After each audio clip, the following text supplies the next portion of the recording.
नमस्कार, मी वृषाली कदम. जय महाराष्ट्राच्या coffee with Kadam या खास कार्यक्रमामध्ये आपल्या सगळ्यांचं स्वागत आहे. आज कॉफीमध्ये एक अशी असामी आलेली आहे की मराठीचा मुद्दा असो,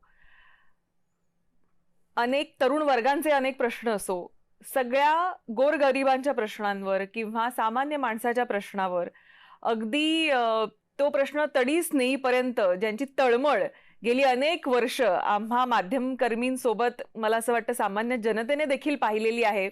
असे महाराष्ट्र नवनिर्माण सेनेचे नेते संदीप देशपांडे आपल्या सोबत आहेत. संदीप देशपांडे, जसं मी म्हटलं की मराठी माणसासाठी म्हणा किंवा सामान्य गरीब व्यक्तीसाठी म्हणा, सामान्य जनतेसाठी म्हणा, तुमची जी तळमळ असते ती इतकी प्रखरपणे आम्ही इतकी गेली अनेक वर्ष बघितलेली आहे. तर ही जी तळमळ आहे किंवा याच्या मागे प्रेरणा नेमकी काय आहे की जी तुम्हाला इतकी ही तळमळ इतकी वर्ष अशी कॉन्स्टंट ठेवते? आणि मला असं वाटतं जनसंपर्क देखील आपला अफाट आहे. मुंबईचे नेते म्हणून असं कोणी आपल्याला म्हणणार नाही, कारण मुंबई तर तुम्ही गाजवलेलीच आहे. पण मला असं वाटतं महाराष्ट्रभरामध्ये जेव्हा आपण फिरत असता पक्षाच्या कामासाठी, त्यावेळी तुम्हाला पाहण्यासाठी सुद्धा अनेक लोक, अनेक तरुण खास करून हे येत असतात.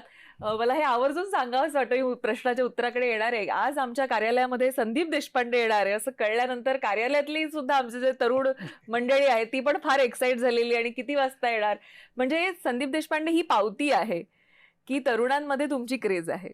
नाही, मला असं वाटतं हे सगळं जे आहे हे सन्मान्य राजसाहेब ठाकरेंमुळे आहे.